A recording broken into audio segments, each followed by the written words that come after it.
Comment ça se passe les assassins de l'espace? C'est Lolo Manga, bienvenue sur la chaîne Manga. Boum.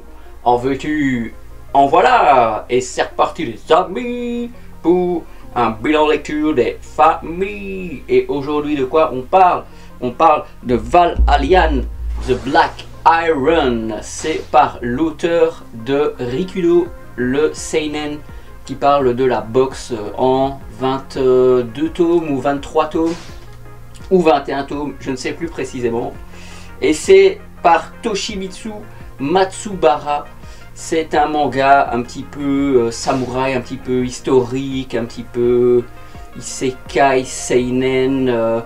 J'ai pas encore parlé de cet auteur sur la chaîne, même si il faudrait vraiment que je fasse un avis manga Rikudo, parce que c'est un manga que j'ai vraiment apprécié.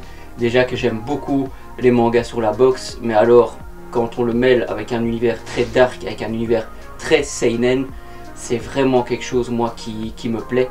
C'est un mélange un petit peu détonnant que j'adore, qui n'est pas pour tout le monde, hein. Vraiment, encore une fois, âme sensible, s'abstenir.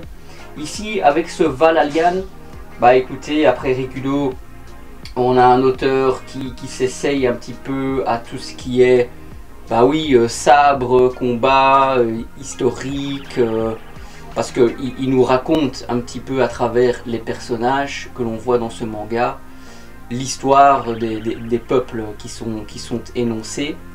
Et donc, bah ici, on est au Japon, hein. On suit Tetsujiro, un samouraï, qui va mourir de manière tragique.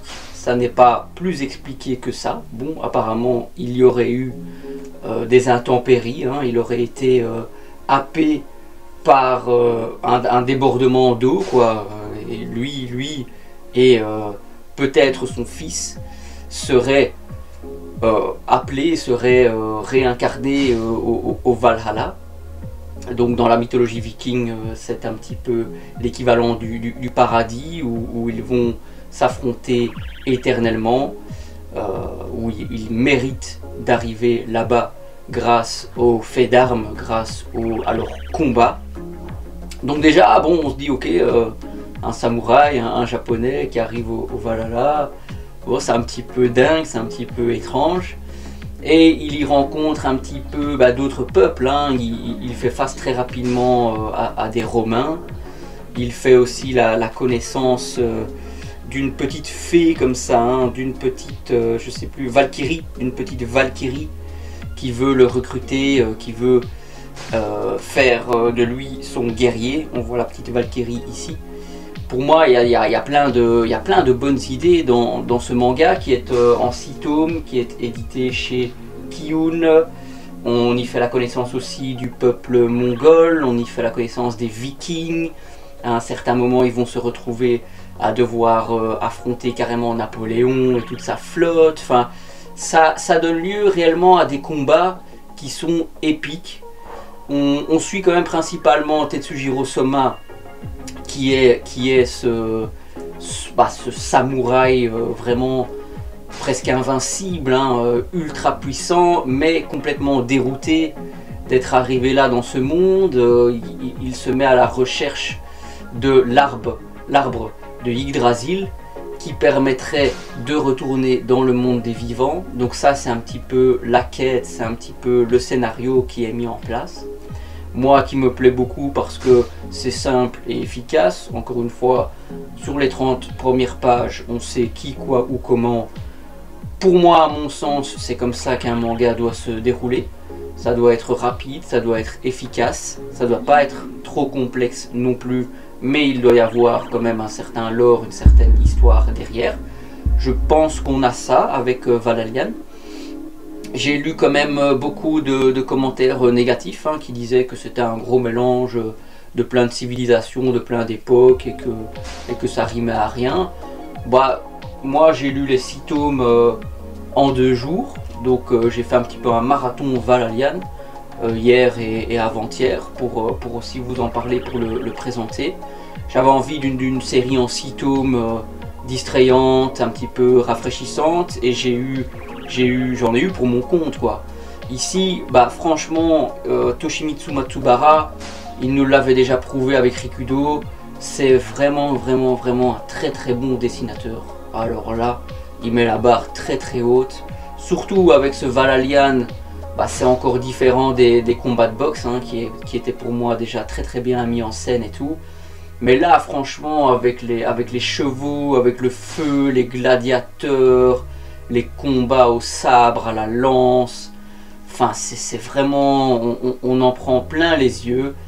Il y a vraiment certaines doubles pages, certaines pages qui sont magnifiques, sur lesquelles on s'arrête très clairement, parce que c'est tellement bien dessiné, c'est tellement bien mis en scène, qu'on ne peut que contempler son travail.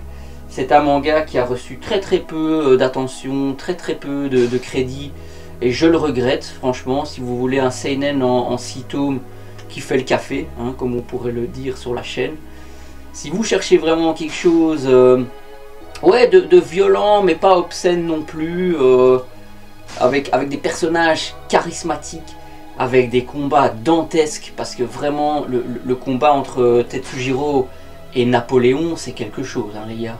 Waouh, j'ai vraiment bien aimé ce combat là. Ou bien dans l'arène, dans le Colisée, avec le gladiateur immortel. Enfin, non, vraiment, il y a certains combats qui me disent que ça mériterait un animé. Hein. Un animé en une saison pourrait couvrir les 6 tomes.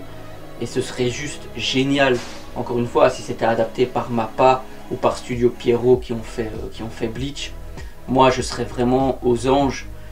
Il y a une conclusion à cette histoire. On sent néanmoins que ça a été un petit peu rushé. C'est une histoire qui aurait pu s'étendre sur 10, 15, 20 tomes. C'est donc un scénario qui a été au tome 6 un petit peu entrecoupé, un petit peu bah, mis en x2 quoi. Hein. Ça a été un petit peu fast quoi, ça a été un petit peu augmenté au niveau de son scénario pour en arriver très rapidement au déroulement. Donc oui, ça donne lieu à 2-3 scènes où on se dit bon, plot twist scénaristique très facile, mais je pense que l'auteur n'a pas eu le choix malheureusement, et je pense que vraiment ça aurait pu donner un manga génial s'il avait eu l'attention qu'il mérite, parce qu'il mérite de l'attention ce Valalian. Vraiment en 6 tomes, c'est un très bon manga. Moi, je lui donnerais franchement un 8 sur 10. Hein. Vous allez dire, bon, sur tes bilans lecture, tu donnes très facilement 8 sur 10. Non, allez, je donnerais un 7 sur 10. Je donnerais plutôt un 7 sur 10 pour le scénario qui s'écourte un petit peu brutalement. Mais pour le reste, il n'y a rien à dire, quoi. Tetsujiro, c'est un personnage ultra puissant, c'est un personnage attachant que j'aime beaucoup.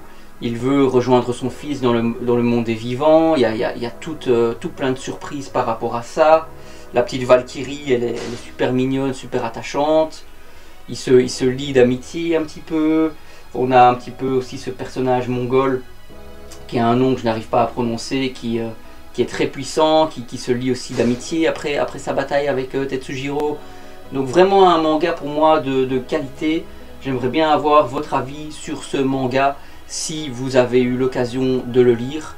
Moi je suis très friand de vos retours, comme je le mentionne très souvent sur la chaîne. Donc ouais, c'est un grand oui. C'est un grand oui pour moi les amigos. Allez, un petit like la vidéo les cocos. Abonnement, ça fait toujours plaisir. Merci beaucoup. Et on se dit à la prochaine sur la chaîne Lolo Manga. Allez, ciao les gars.